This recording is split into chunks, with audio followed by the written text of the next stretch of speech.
જય શ્રી કૃષ્ણ ફ્રેન્ડ્સ. આજે પુરુષોત્તમ મહિનાનો 14મો દિવસ છે, એટલા માટે આપણે અધ્યાય 14મો કરીશું. સુદ ચૌદસ છે આજે આપણે દ્રઢધન્વાના પુનર્જન્મની કથાની વાત કરીશું અને વાર્તા છે તાવડી તપેલીની વાર્તા. તો કથાને આપણે આગળ વધારીએ. શ્રી નારાયણ બોલ્યા, હે નારદ, એ રાજા એમ ચિંતાતુર બની ઉદાસીમાં ડૂબી ગયો હતો. એક વખત તેને ઘરે વાલ્મીકી ઋષિ પધાર્યા. રાજા ભક્તિ સહિત તેમના ચરણોમાં નમી પડ્યો. તેણે ઋષિને પ્રણામ કર્યા, તેમના ચરણકમળ ધોઈ પૂજા કરી, તેમને ઊંચા આસને બેસાડ્યા અને સ્નેહાળ વાણીથી કહેવા માંડ્યું. દ્રઢધન્વા બોલ્યા, હે ભગવાન, આજે આપના દર્શનથી મારો જન્મ સફળ થયો છે. ખરેખર મારા ભાગ્ય મોટા છે કે આપ જેવા મુનિનો સત્સંગ મને પ્રાપ્ત થયો. શ્રી નારાયણ બોલ્યા, મુનિ શ્રેષ્ઠ. વાલ્મીકીને એમ કહી રાજા બોલતો બંધ થયો. પ્રસન્ન થયેલા મુનિ વાલ્મીકી પણ તેની આગતા સ્વાગતાથી ખૂબ પ્રસન્ન થયા. પણ રાજાને ચિંતામગ્ન જોઈને તે બોલ્યા, હે શ્રેષ્ઠ રાજા, ધન્ય છે તારા વાણી વિવેકથી હું પ્રસન્ન થયો છું. પણ મને લાગે છે કે તું કોઈ મોટી ચિંતામાં છે.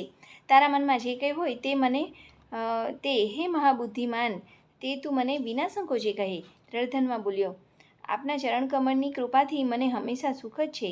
રાજપાટ, હાથી, ઘોડા, સોના, 4 પરાક્રમી પુત્રો, સર્વલક્ષણા સુંદર પત્ની, બધું જ છે. પરંતુ એક જંગલી પોપટના મુખેથી નીકળેલા વચનો મને સાલ્યા કરે છે.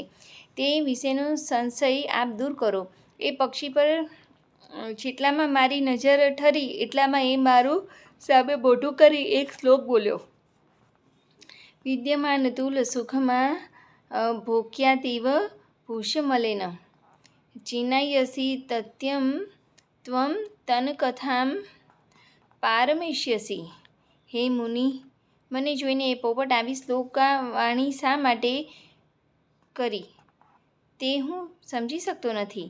એ પોપટની વાણીથી મારું મન બેચેન બની ગયું છે અને એ ચિંતા મને કોરી ખાય છે. વળી મને એ વાતનું પણ આશ્ચર્ય છે કે મારા એવા કયા પુણ્યના બળને લીધે હું આ સુખ વૈભવ પામ્યો છું. આપ મારો સંશય દૂર કરવા શક્તિમાન છો, તો મને બધું જણાવો.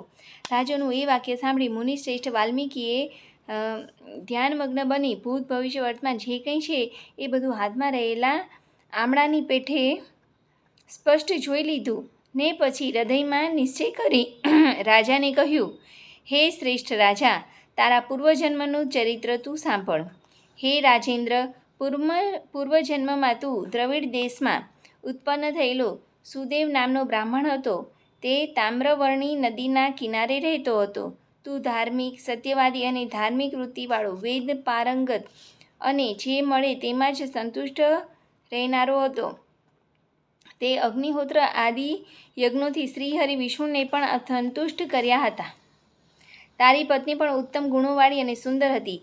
તે ગૌતમ બ્રાહ્મણીની પુત્રી હતી. તેનું નામ ગૌતમી હતું. ગૌતમી પ્રેમથી પતિ સેવા કરતી હતી. તે જ પ્રમાણે ધર્મપૂર્વક તું વર્તતો હતો. એ રીતે ઘણો લાંબો કાળ વીતી ગયો, છતાં તને કંઈ સંતાન થયું નહીં. એક વખતે તું આસન પર બેઠો હતો. તારી પત્ની સેવા કરી રહી હતી. ત્યારે તે પત્ની પ્રત્યે આ વચન કહ્યું, ઓ સુંદરી, સંસારમાં પુત્રથી અધિક બીજું કંઈ સુખ નથી. તપ દાનથી ઉત્પન્ન થયેલ પુત્ર જ પરલોકમાં સુખ આપે છે. સંતાન વગરનો સંસાર સ્મશાનવત છે. પણ હું સંતાન પ્રાપ્ત ન કરી શક્યો એટલે મને હવે જીવવાનું નકામું લાગે છે. એટલે હવે હું મૃત્યુની ઈચ્છા રાખું છું. પતિના આવા નિરાશાજનક વચનો સાંભળી ગૌતમીને ઘણું દુઃખ થયું. તે ઘણી જ જ્ઞાની અને પતિ ઉપરના પ્રેમથી તરબોળ હતી. તે ધીરજવાળી હતી. તેથી પતિને આશ્વાસન આપવા માટે આવું શાંતિજનક વચન બોલી. ગૌતમીએ કહ્યું, હે પ્રાણેશ્વર, આવા તુચ્છ વાક્યો તમે ન બોલો. તમે જ્ઞાની અને વિદ્વાન છો. તમારા જેવા વૈષ્ણવ શૂરવીરના મુખમાં આવા વચનો શોભતા નથી. તમે હંમેશા સત્યધર્મમાં તત્પર રહી તેના બળે સ્વર્ગ જીત્યા છો.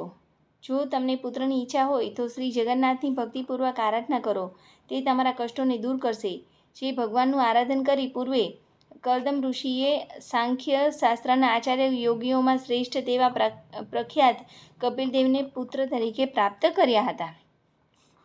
ધર્મપત્નીનું એવું વચન સાંભળી બ્રાહ્મણોના શિરોમણી સુદેવે એ પ્રમાણે કરવા નિશ્ચય કર્યો અને પછી પોતાની એ પત્ની સાથે તામ્રવર્ણી નદીના કિનારા પર તે ગયો.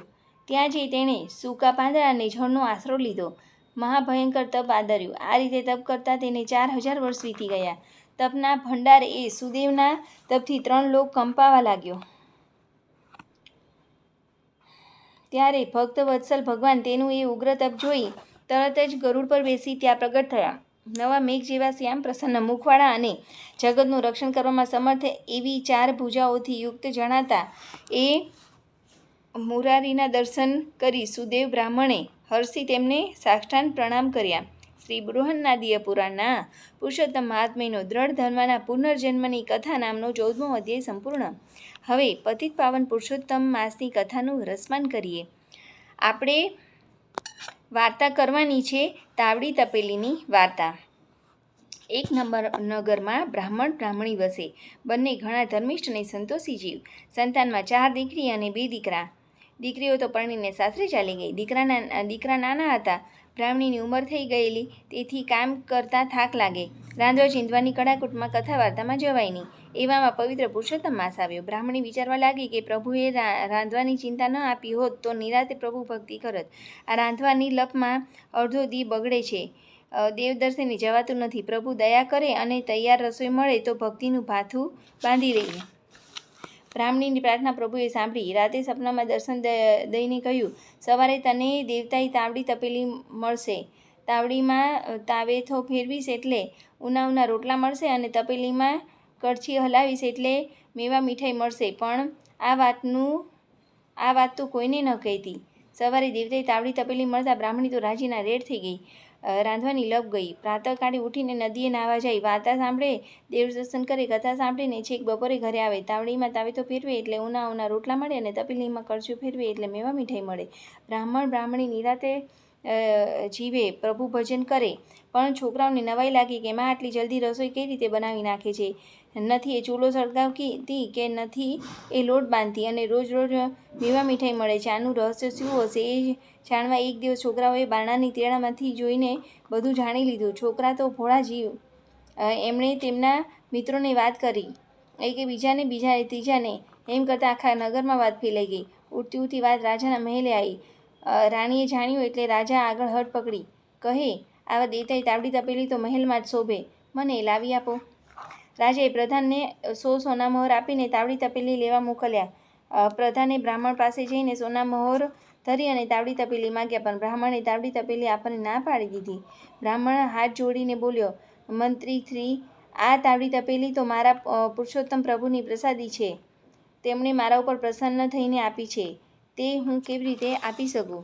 પ્રધાને જઈને રાજાને વાત કરી. બ્રાહ્મણ તો તાવડી તપેલી આપણને ના પાડે છે. આથી રાજાએ વધારે ધનની લાલચ આપી, પણ બ્રાહ્મણે તો ચોખ્ખી ના પાડી દીધી કે લેવું હોય તો મારું માથું લઈ લો, પણ તાવડી તપેલી તો કોઈ કાળે નહીં મળે. આથી રાજા રોષે ભરાયો અને સેનાપતિને હુકમ કર્યો કે જાઓ, જઈને બ્રાહ્મણના ઘરેથી તાવડી તપેલી લઈ આવો. બ્રાહ્મણ ન માને તો છૂટવીને લઈ આવો. સેનાપતિ તો આવ્યો બ્રાહ્મણના ઘરે. બ્રાહ્મણે બહુ વિનંતી કરી, પણ સેનાપતિ તો ઉઘાડી તલવારે ગયો રસોડામાં. જ્યાં તપેલીને હાથ લગાવ્યો ત્યાં તો તેના હાથ તપેલી સાથે અને પગ જમીન સાથે ચોંટી ગયા.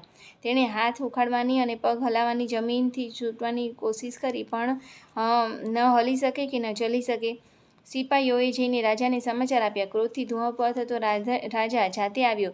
સેનાપતિને છોડાવવા ગયો, પણ એ પણ ચોંટી ગયો. તમાશાને તેડું ન હોય. લોકો ભેગા થવા લાગ્યા. રાજાની ભોંઠપનો પાર ન રહ્યો. રાણી સમજી ગઈ કે પ્રભુ કોપ્યા છે. એ તો બ્રાહ્મણ બ્રાહ્મણીને હાથ જોઈને માફી માંગવા લાગી. તત્કાળ આકાશવાણી થઈ, હે રાજા, તું તારો ધર્મ ચૂક્યો. પ્રજાનું પાલન કરવાના બદલે લૂંટવા તૈયાર થયો.